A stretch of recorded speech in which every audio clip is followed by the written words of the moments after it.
I want your calls on this. Do we need bigger fines for parents whose children miss school? 0207 862 2222 is the number you need. As schools across England and Wales go back this week, the Education Secretary has said that parents need to do more to prevent poor attendance in school. Overall absence rates declined last year, but the number of severely absent pupils, which is those missing more than half of school days, has increased from 142 to 148,000. Currently in England, local councils can fine each parent £80 a child if they're absent. It rises to 160 quid if the fine's not paid within 3 weeks. Is that enough? Would fining parents more stop children being absent, or do you think we shouldn't be fining parents at all? Paula, you used to be a school governor. So did you get some idea of how effective this was as a policy? Was it making a difference? Was it making parents think again, which is surely the aim? Yeah, absolutely. And the answer is no.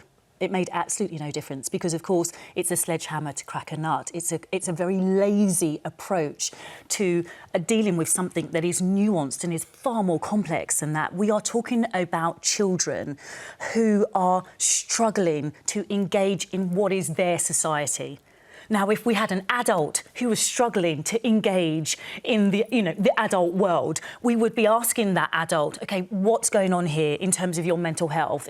What is the struggle that you are managing? But instead, we say to the parent of the child, we don't care what's happening to your child. We don't care what's happening within the child's home.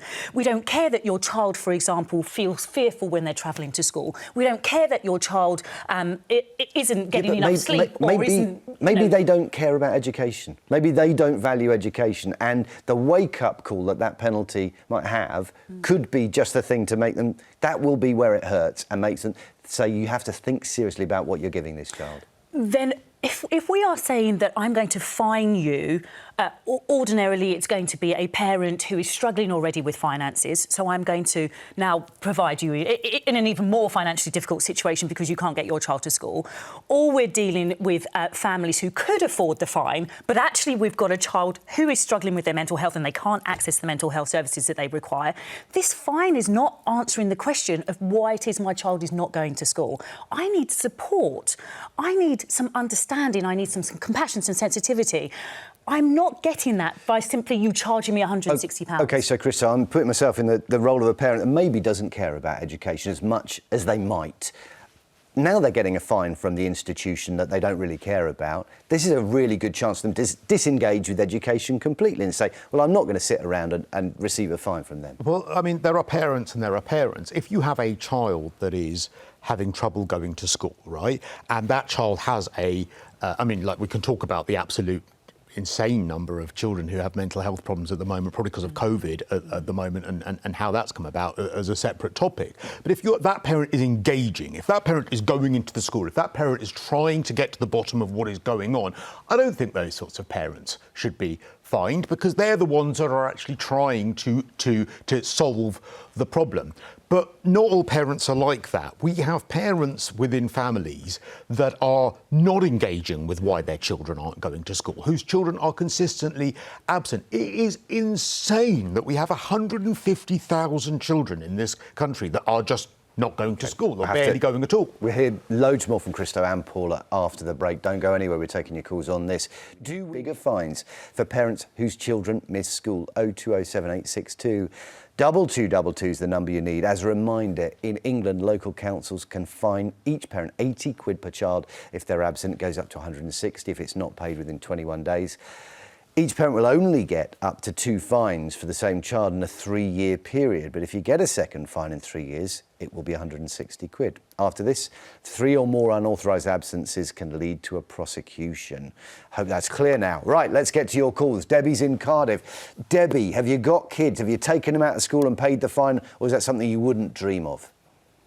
I'm a governor in a local primary school. So at the moment, I disagree with fining certain people. At the moment, we're finding there's a lot of... I know in Wales, education's devolved anyway. So speaking as somebody who's a governor in Wales, there are processes that have to be followed when a child is absent. It doesn't automatically go for fines. If a child is absent, then we would go out to that parent, to the family, to find out exactly what was wrong. So there are various routes that you can actually go down before a fine is eventually given. I find the majority of fines in the school that I'm in is generally down to holiday time. And I think that's something that needs to be looked at by local authorities, maybe to give parents a 2-week authorisation throughout the academic year to take their child out if that's what they wish, to actually have a family holiday. I do believe family time is very, very important. I agree there is health matters, but I don't think that comes in until they're actually in high school.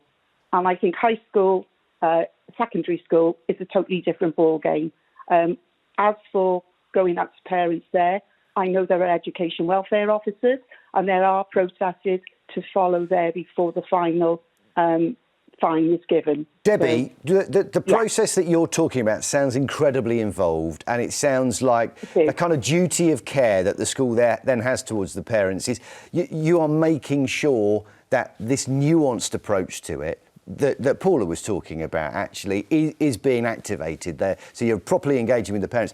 The problem with it, I see, is consistency, that there will be some parents who look across the playground or at pick-up time and say, they've got away with it. They didn't have to pay the fine. Why have I had to pay the fine? Isn't that the byproduct to this? A bit of resentment between parents? I think what you get, certainly, it's down to the schools themselves. I think if you've got a school, each child is actually taken care of. We do have a duty of care for those children whilst they're in school. We also have a duty of care for the parents if we can support them. I think the differences come when you go to a totally different school. It depends how they see or how they process things. It's down to the local authorities as well to get involved, to make it blanket. And I think that way then you would have more people understanding the importance of education for children, but also there's that care as well that the school can provide for the children. Thanks for your call, Debbie. It also sounds like what Debbie was saying is that actually those parents that are fined have been through, there are lots of ways in which the parents have tried to engage the parents first, and that the fine ends up being the last resort. And if those parents haven't been engaging with the reasons why, that's how it gets to a fine. Where I think the fines would work in conjunction with something else, and what I think is one of the biggest problems that we had with austerity in this country, is that we lost things like Sure Start centres for those perhaps families that are more disorganised, families of children where, Sure Start centres used to be these centres within sort of perhaps more deprived areas where parenting classes were given, where, there was the state provided that in order to give a good basis for the family and giving some order to where perhaps there was chaos. And we lost that. Well, the way Debbie's describing it is like an opportunity, actually, and saying, look, if there is absenteeism here, we can go and, talk about some of the issues. But what if the parents don't engage? If the parents don't engage, what do you do? Well, what we do is, and something that I think has been positive in terms of education and our approach to education, is we now treat absenteeism as a safeguarding issue. So we understand that essentially the child who is regularly absentee, that there is a safety issue in relation to that, and that's what needs to be addressed. My issue is increasing the fine. I accept there needs to be a deterrence. I accept that. But to increase the fine, what is that going to achieve? I can tell you very little. OK, let's take another call. Lucy's in Suffolk. Lucy, do you think we need bigger fines? Or do you think, like Paula, that actually where they are is about right? Yeah, I think making the fines bigger is only going to create more issues along the line, because that money still has to come from somewhere. So it almost feels like it's going to hit the people that perhaps don't have the money to take their children in the holidays away, and instead they're taking them perhaps in term time. I think as parents, Lucy, have you got kids? Is it a decision you've had to make, and what conclusion did you come to? Yeah, absolutely. So where possible, I do try and take my children in the holidays away. For instance, we're going on a big holiday to America in October for 2 weeks. We're going to be taking them out, and we've accepted there is going to be a fine. We are going to have to pay it. It's still going to be significantly cheaper than taking them in August and quieter. and it's just something that we've accepted. It's not something that I came to lightly, but unfortunately that's the position we're in with kind of holidays and prices, and if you want to have a life and do things, you have to make a choice. Is that something that comes with shame or stigma attached to it? If you are not there for a week or 2 weeks during the school term, do other parents look at you and think, we're playing by the rules?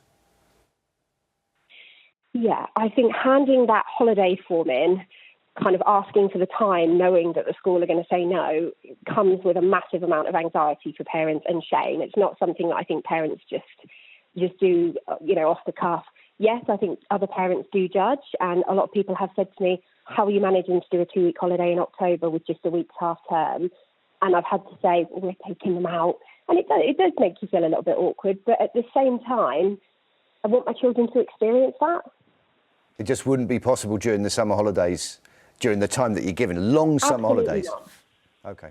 Thanks for your call, Lucy. I mean, this is the problem that we have, isn't it? That by bringing these fines in, you can be targeting those people who are on lower incomes. And actually, some people are just going to pay the fine, go on the holiday and take the hit. What that caller was doing, I've forgotten her name, is Lucy. Lucy. To me, that's not the function of the fine. That's someone who's trying to have family time with their child. That's not the kind of reason why I think a fine should be taking place. It should be for parents who just aren't engaging with school and long-term absent children where the parents just don't seem to care. That's where a fine should be, in my opinion. So it does feel like the shame is getting less, the stigma is getting less, and we're accepting this as just part of the equation. We have to leave it there. Thanks for all your calls on that. Really, really interesting stuff. I want your calls.